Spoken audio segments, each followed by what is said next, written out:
Une chose que je voulais beaucoup, parce que je ne l'avais pas fait trop, c'était de mélanger les tons. Essayer de trouver cette balance que je trouve que la vie a tout le temps. Non, enfin, on passe de l'humour à le drama, non, dans le même jour.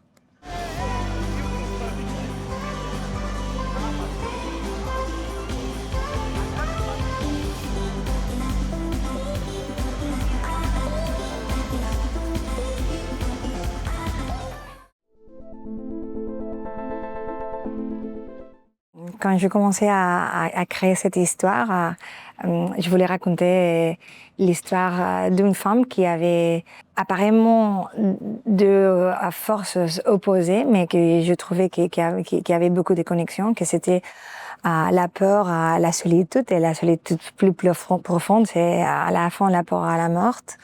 Et dans le même temps, elle avait beaucoup de dépendance à la relation romantique. Non? Donc, ces deux thèmes, j'ai trouvé qu'il avait beaucoup de connexions. Et avec ça, j'ai commencé à développer ce scénario et cette histoire, sans savoir que je jouerais les rôles principaux au début.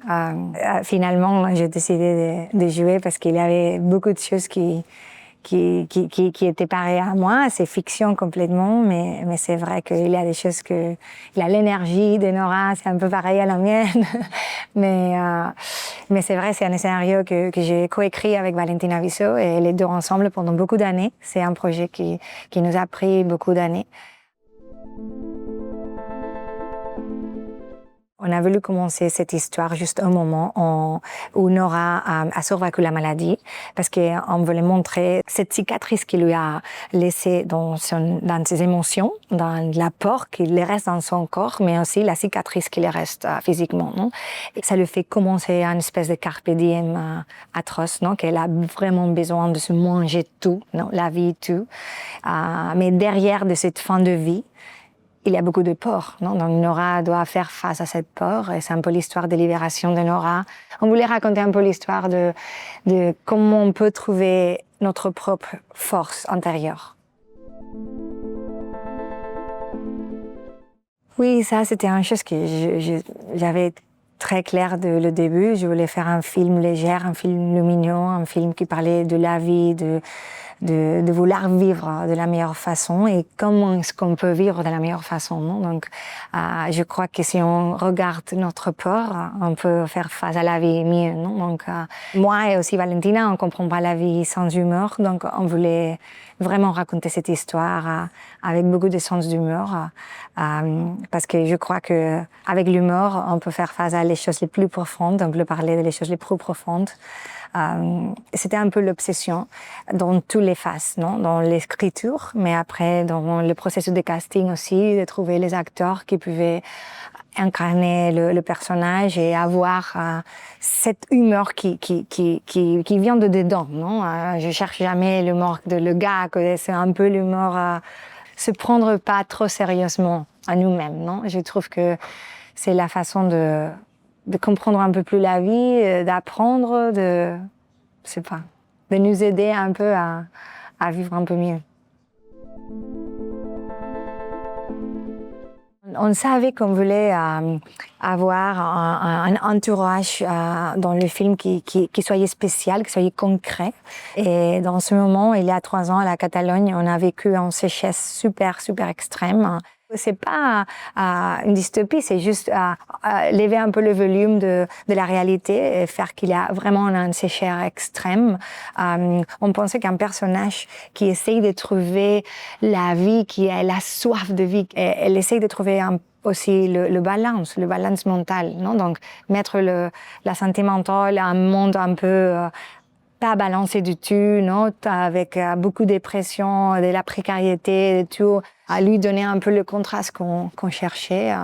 Aussi, Nora, elle est biologiste, elle essaye de trouver la façon de vivre longtemps, de vivre 120 ans, mais elle a beaucoup peur à mourir. Et le film aussi parle de que la science peut-être va nous donner la possibilité de vivre longtemps, mais quelle vie on a, non?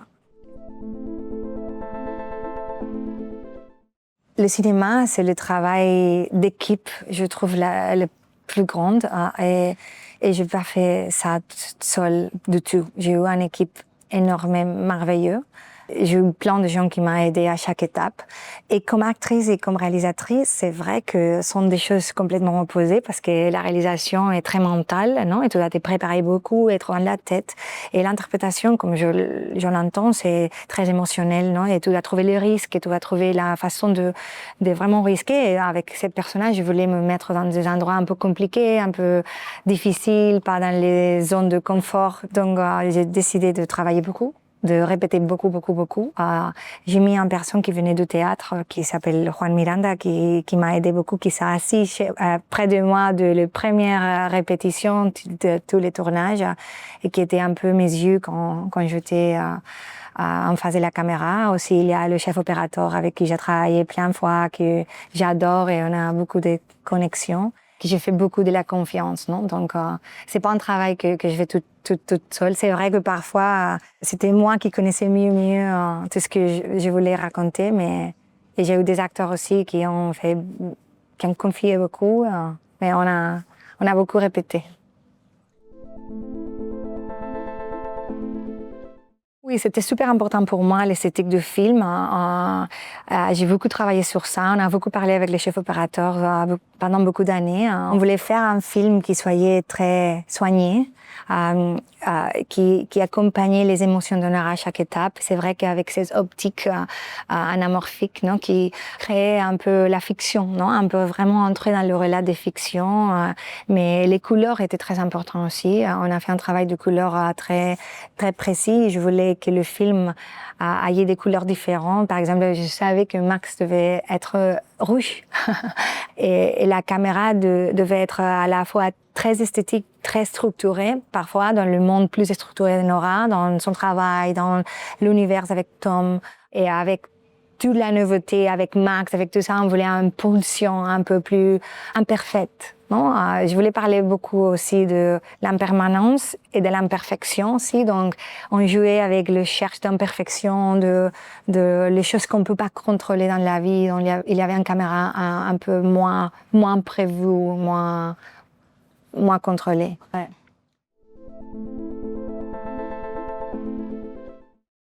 Oh, tellement. Je crois que j'ai pris tellement. Ça a été une aventure énorme. Ça fait beaucoup d'années que j'ai décidé qu'un jour je voudrais réaliser. Et pendant toutes ces années, j'étais un peu un observateur dans les tournages et tu peux apprendre beaucoup en regardant les autres, non? Donc oui, ça a été très important pour moi d'apprendre beaucoup de choses dans le tournage d'autres productions, les pouvoir appliquer dans mon première expérience comme réalisatrice. La chose la plus importante, je crois, c'est de choisir très bien l'équipe, non? Je me sens très fière de l'équipe que j'ai eue, les personnes, des êtres humains qui m'ont accompagnée. Et ça, c'est la chose la plus importante parce que ils doivent avoir beaucoup de talent, mais aussi être des gens qui, humainement, un peu, parce que pour moi, c'est très important que les chemins soient jolis. Non? Après, je me sens, j'ai pas de mots pour remercier d'être ici à la Semaine de la Critique, vraiment. Je pourrais pleurer, c'est vraiment, je suis très émue, mais j'aurais jamais imaginé que ça m'aurait arrivé. Mais je suis très fière aussi d'y avoir arrivé avec un chemin que je regarde derrière et je me dis, bon, ça a été super intense, parfois difficile, on va pas dire oh, c'est tout facile, mais très joli, très, non, on a appris tellement de choses et on a essayé tout le temps de faire le mieux. On a essayé de risquer parce que c'est tellement compliqué de faire un film. Donc, c'est vrai, les deux choses, de choisir bien l'équipe et après risquer.